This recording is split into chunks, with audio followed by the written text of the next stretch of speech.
Hey, what's going on again, YouTube's Urbanite coming back at you with another video. Today I want to talk really briefly about my Glock 23 that I picked up not too long ago. Pretty nice weapon here. It's now my primary concealed carry pistol. As you can see, Glock 23, chambered in 40 Smith & Wesson. Let me go ahead and clear it for you real quick. Empty magazine, empty chamber. Alright, the weapon is clear.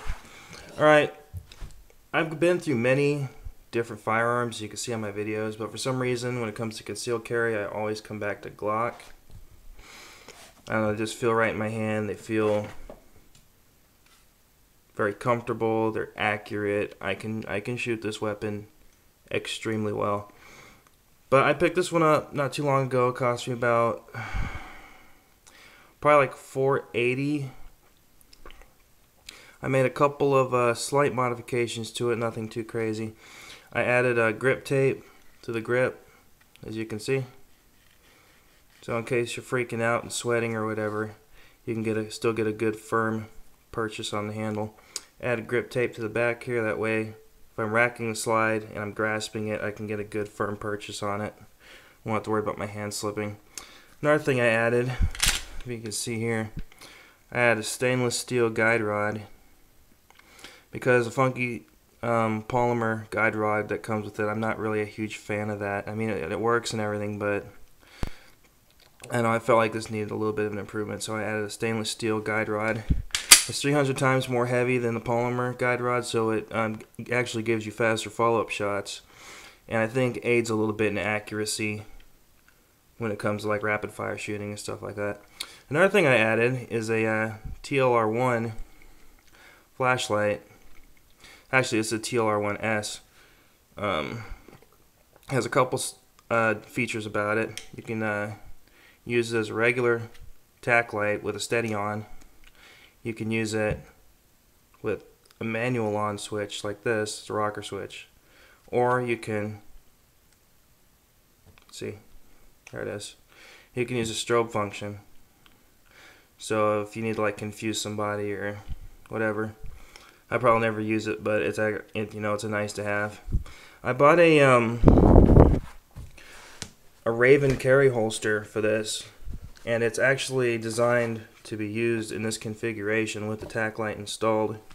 It takes about 19 weeks for them to make it and deliver it, so unfortunately I'm still waiting on that. If you're new to Glocks, they come in several different sizes. You got your subcompact series like the Glock 26, and then you got your full-size series like the Glock 21. This is a kind of an intermediate. It's not a subcompact, it's not a full-size, it's a compact. And I don't know, it just works perfectly for me. For concealed carry, it's perfect. You still get a full grip on your weapon, but the grip itself isn't too long like a 1911 or a full-size service pistol. It's literally the perfect size for in the waistband carry with like a crossbreed holster, etc. Another nice feature about this gun, which is personal preference for me, that a lot of people probably frown upon, but this weapon does not incorporate a manual thumb safety at all. Which I like, because as long as you keep your finger off the trigger and you draw this weapon, all you have to do is squeeze the trigger and you know it's going to fire. You don't have to remember to take off that manual safety if your life's in danger and someone's coming at you and they're like 10 feet away and you draw and you go to fire and you forget to take the safety off. That right there could make the difference between life and death, in my opinion. So if I'm carrying a weapon concealed steadily, I don't carry one with the manual safety. I'll go with Springfield, I'll go with Glock, but I don't carry much of anything with the manual safety. The only thing I carry with the manual safety is my 1911. But I train constantly with that to remember that yes, that one does have a safety, whereas this one does not.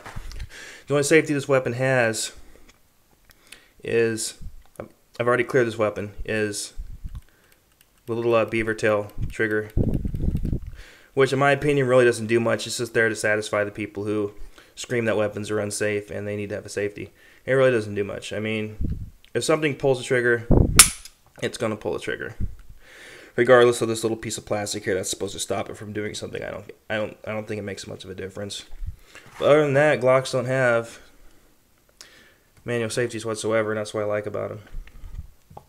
This gun is very soft on the recoil, especially since I've added a stainless steel guider on it and a flashlight to it. I mean, this thing doesn't hardly recoil at all anymore. That's surprising for a 40 Smith & Wesson. The sight picture on these, I love the sight picture on Glocks, as you can see. It's just so natural. People say these guns are ugly, but I mean, there's beauty and simplicity in my opinion. Yeah, they're not bells and whistles and chromed out and, you know, stuff hanging off them all over the place, but these weapons will do the trick when you need them to work. They will work. I've never had one fail on me yet, unless it was a Glock 30, and I just stay away from those because for some reason Glock 30s have an issue with jamming. Anyways, the model I have has a 10-round magazine. It's a restricted magazine because of where I live. You know, you can't have high-capacity magazines, of course. If I remember correctly, the magazine capacity that's an unrestricted is like 13 rounds or something like that. I'm not sure, but my magazines are 10 rounds, and it works for me. I mean, if you have to use more than 10 rounds, it's more 40 Smith & Wesson, then you're probably in way over your head anyway. I also added grip tape to the underside. That way, my hands will have a firm purchase on the weapon at all times. It is a great weapon, people. For only about $475 brand new out the door, you can own a Glock 23, and I highly recommend it. It's accurate. My Glock 19 that I had before this, I put over 5,000 rounds to that weapon and it never jammed. I put about 400 rounds to this one, and it has yet to malfunction. No malfunctions as of yet, and I don't foresee any in the future. If it hasn't done it yet, it's probably not going to. These things are tough as nails.